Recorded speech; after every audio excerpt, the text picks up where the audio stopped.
Hello friends, Gandhi academy में आपका स्वागत है। आज की क्लास में हम कोशिका के बारे में पढ़ेंगे, जिसमें हमारे निम्न बिंदु होंगे: कोशिका भित्ति एवं कोशिका झिल्ली में अंतर, प्रोटोप्लाज्म एवं कोशिका के विभिन्न कोशिका। सबसे पहले हम बात करते हैं कोशिका की संख्या के आधार पर जीव। कोशिका की संख्या के आधार पर जीव दो प्रकार के होते हैं: एक कोशिकीय जीव एवं बहुकोशिकीय जीव। एक कोशिकीय जीवों के उदाहरण हैं अमीबा, पैरामीशियम, प्रोटोजोआ, माइकोप्लाज्मा तथा बहुकोशिकीय जीवों के एग्जाम्पल हैं मानव, पादप। कोशिका की संरचना की बात करें तो कोशिका झिल्ली एवं प्रोटोप्लाज्म से मिलकर बनी होती हैं। प्रोटोप्लाज्म भी कोशिका द्रव्य एवं केंद्रक से बना होता है। कोशिका द्रव्य में विभिन्न प्रकार के कोशिकांग पाए जाते हैं जो विभिन्न प्रकार की झिल्लियों द्वारा अलग अलग विभाजित होते हैं। जैसे दोहरी झिल्ली युक्त कोशिकांगों की बात करें तो माइटोकॉन्ड्रिया एवं लवक हैं। एकल झिल्ली युक्त कोशिकांगों की बात करें गोल्जिकाए, एंडोप्लाज्म रेटिकुलम, लाइसोसोम एवं माइक्रोट्यूब्यूल्स होते हैं। तथा झिल्ली विहीन कोशिकांगों की बात करें राइबोसोम एवं तारककाय होते हैं। आगे बात करते हैं हम कोशिका झिल्ली एवं कोशिका भित्ति में अंतर। सबसे पहले हम पढ़ेंगे कोशिका झिल्ली के बारे में। कोशिका झिल्ली यहाँ पादप एवं जंतु दोनों कोशिकाओं में पाई जाती हैं। इसमें प्रोटीन एवं कार्बोहाइड्रेट पाया जाता है। मनुष्य की आरबीसी की झिल्ली में लगभग प्रोटीन 52% प्लस वसा 40% से मिलकर बनी होती हैं तथा यह फॉस्फोग्लिसराइड के रूप में होता है।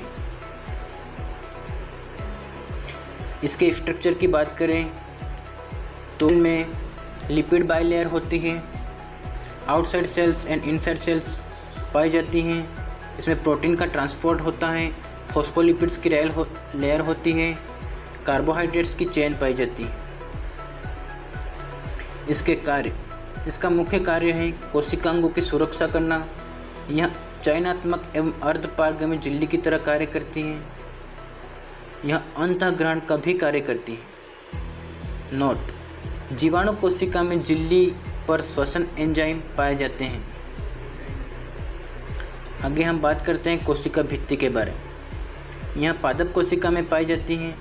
यह सेलुलोज, हेमीसेलुलोज, काइटिन, लिग्निन और पेक्टिन की बनी होती हैं। कवकों में यह पॉलीसेकेराइड एवं काइटिन की बनी होती हैं, जबकि शैवालों में यह सेलुलोज एवं पेक्टिन की बनी होती है। लिग्निन पौधे के तनों को कठोरता प्रदान करता है। पेक्टिन फलों के गुदे में पाया जाता है। सेल वॉल में सेल्यूलोज माइक्रोफिब्रिल पाए जाते हैं। मिडल लेमिला होता है, पेक्टिन होता है, हेमीसेलुलोज होता है, प्लाज्मा मेम्ब्रेन भी होती है और सारे मिलकर सेल वॉल का निर्माण करते हैं। इसके कार्य: यह कोशिका को यांत्रिक शक्ति प्रदान करता है, कोशिका को निश्चित आकार एवं आकृति प्रदान करता है, जीव द्रव्य एवं कोशिकाओं की प्रतिकूल परिस्थिति में सुरक्षा करता है। इसमें अंतरकोशिकीय पदार्थों का संवहन प्लाज्मोडेस्माटा द्वारा होता है। आगे हम बात करते हैं जीव द्रव्य या प्रोटोप्लाज्म। जीव द्रव्य या प्रोटोप्लाज्म की खोज डुजार्डिन ने एवं नाम इसको पुरकिंजे ने दिया।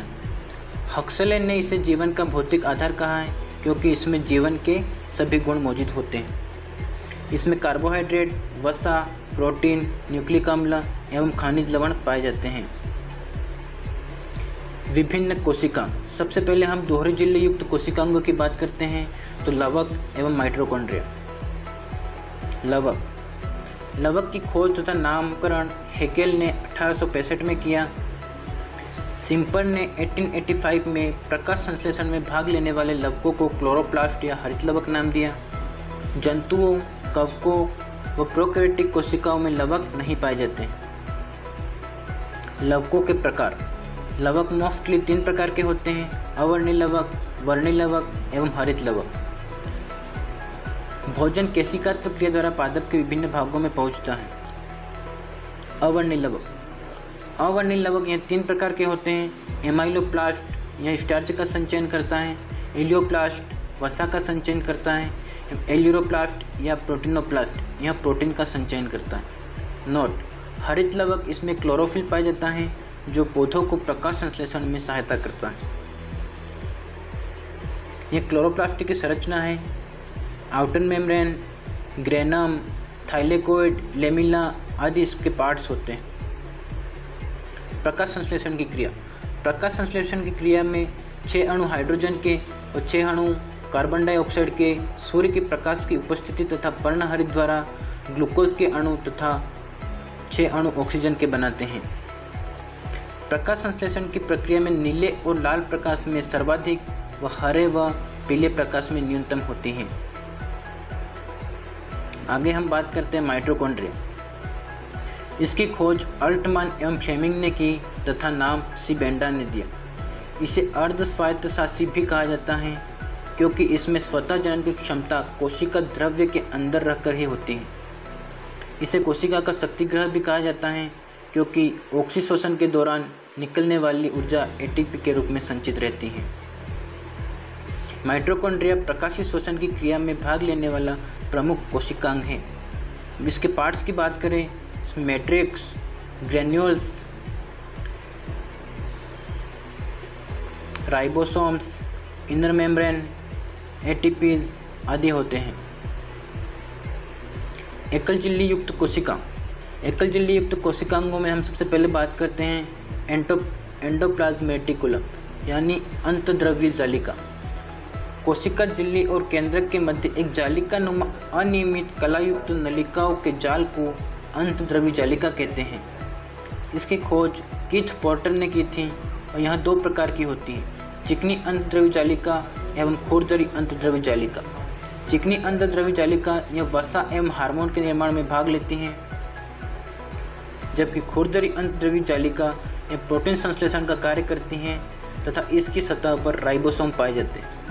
इसके मुख्य कार्यों की बात करें, यह कोशिका का अंतःकंकाल बनाती हैं, कोशिका भित्ति एवं प्लाज्मोडेस्माटा के निर्माण में सहायता करती है, रफ एंडोप्लाज्मिक रेटिकुलम की स्थिति राइबोसोम प्रोटीन संश्लेषण का कार्य करते हैं। मतलब RER पर स्थित राइबोसोम प्रोटीन संश्लेषण का कार्य करते हैं। स्मूथ एंडोप्लाज्मिक रेटिकुलम कोशिका को विषैले पदार्थों से बचाती हैं। इसकी स्ट्रक्चर है, इसमें smooth endoplasmic reticulum, rough endoplasmic reticulum और यहाँ न्यूक्लियोलस के बाहर पाई जाती हैं और इस पर जो दानेदार संरचना दिखाई दे रही है वो राइबोसोम है। दूसरा है गोल्जी कार्य। इसकी खोज कैमिलियो गोल्जिन ने 1898 में उल्लू की तंत्रिका कोशिका में की थी। इसे कोशिका का यातायात प्रबंधन भी कहा जाता है क्योंकि यह कोशिका के भीतर अणुओं के आवागमन पर नियंत्रण रखता है। पादप कोशिका में छोटे छोटे टुकड़ों के रूप में पाए जाते हैं जिन्हें डिक्टियोसोम कहा जाता है। इसके कार्य, इसका मुख्य कार्य है लाइसोसोम का निर्माण करना, कोशिका के विभाजन के समय कोशिका पट्टी बनाना, प्रोटीन का स्त्रवण करना, शुक्र जनन के समय शुक्राणु के एक्रोसोम का निर्माण करना, कोशिका झिल्ली के निर्माण में आवश्यक लाइपोप्रोटीन बनाना तथा यह वसा का संग्रहण भी करता है। इसका स्ट्रक्चर है। तीसरा, लाइसोसोम। इसकी खोज डी ड्यूब के द्वारा 1955 में की गई। यह एकल कलायुक्त थैलीनिमा कोशिकांग है। इसका निर्माण गोल्जी कार्य तथा एंडोप्लाज्मिक रेटिकुलम से होता है। इसे आत्मघाती थैला तथा कोशिका का एटम बॉम्ब भी कहा जाता है। इसका स्ट्रक्चर है, लिपिड लेयर है, मेम्ब्रेन है। इसके कार्य, इसका मुख्य कार्य बाह्य पदार्थों का पाचन करना, अंतःकोशिकीय पदार्थों का पाचन करना, रोगग्रस्त कोशिकाओं को नष्ट करना, निषेचन में सहायक होता है, गुणसूत्रों को पृथक करता है, कोशिका विभाजन में भी सहायता करता है। सूक्ष्मकाय या माइक्रोबॉडीज। यह एकल कला से गिरी हुई थैलीनुमा संरचना है जिसका निर्माण एंडोप्लाज्म रेटिकुलम से होता है। ये 3 प्रकार के होते हैं, स्फीरोसोम्स, परऑक्सीसोम्स, ग्लाइकोऑक्सीसोम्स। आगे बात करते हैं मेम्ब्रेन रहित कोशिका। इनमें तारककाय। सबसे पहले जंतु कोशिकाओं, कुछ शैवाल और कवकों की कोशिकाओं में केंद्रक के समीप 1 या 2 बिंदुओं युक्त सफ़ेद अंगक पाया जाता है, उसे तारककाय कहते हैं। इसकी खोज टी बोवेरिन ने 1888 में की थी। पादप कोशिकाओं में तारक का अनुपस्थित होता है। इसके कार्य: कोशिका विभाजन के समय तारक केंद्र द्वारा तर्कु तंतुओं का निर्माण होता है। शुक्र जनन में शुक्राणु की पूंछ का उद्गम तारक के द्वारा होता है। इसका स्ट्रक्चर है सेंट्रोसोम। इसमें माइक्रोट्यूबुल्स पाए जाते हैं, बीच में सेंट्रियोल्स है। हम बात करते हैं राइबोसोम। यह झिल्ली विहीन गोलाकार प्रोटीन तथा आरएनए से निर्मित सूक्ष्म कोशिकीय अंगक हैं। जंतु कोशिका में इसकी खोज पेलार्ड ने की। इसके निर्माण में आरआरएनए भाग लेता है तथा एमआरएनए द्वारा राइबोसोम में प्रोटीन का निर्माण होता है। अतः राइबोसोम को प्रोटीन का कारखाना कहते हैं। इसे कोशिका का इंजन भी कहा जाता है। अवसादन गुणांक के आधार पर राइबोसोम कोशिकाओं में दो प्रकार के पाए जाते हैं, 70S राइबोसोम एवं 80S राइबोसोम। 70S राइबोसोम की बात करें तो यह आकार में छोटे एवं प्रोकैरियोटिक कोशिकाओं में पाए जाते हैं तथा 80S राइबोसोम की बात करें तो यह आकार में बड़े तथा सभी यूकैरियोटिक कोशिकाओं के कोशिका द्रव्य में रफ एंडोप्लाज्मिक रेटिकुलम पर पाए जाते हैं। ये मुख्यतः प्रोटीन संश्लेषण का कार्य करते हैं। ये इसका स्ट्रक्चर है।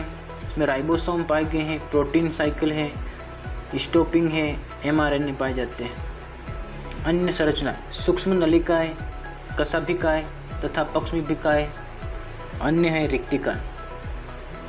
अब हम बात करते हैं कशाभिका एवं रिक्तिका में अंतर। कशाभिका एवं पक्षमाभिका में अंतर।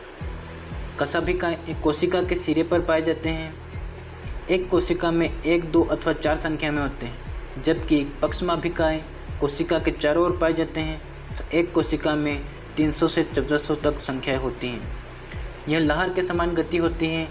इनमें घड़ी की पेंडुलम के समान गति होती है। कशाभिकाओं की गति स्वतंत्र होती है, जबकि पक्षमाभिकाएं गति एक समान गति प्रदर्शित करती हैं। कशाभिकाओं की लंबाई 150 माइक्रोन होती है, जबकि पक्षमाभिकाओं की लंबाई 5 से 10 माइक्रोन होती है। रिक्तिका। पादप कोशिकाओं में रिक्तिका की खोज डुजार्डिन ने 1941 में की थी। यह एक झिल्ली द्वारा आवृत होता है जिसे टोनोप्लास्ट कहते हैं। इसके कार्य: ये खाद्य पदार्थों एवं खनिज लवणों का संग्रहण तथा सांद्रण करती हैं। कोशिकाओं के परासरणी दाब एवं स्फूर्ति को बनाए रखती हैं। प्लांट सेल एवं एनिमल सेल में डिफरेंस है। Thank you and have a nice day.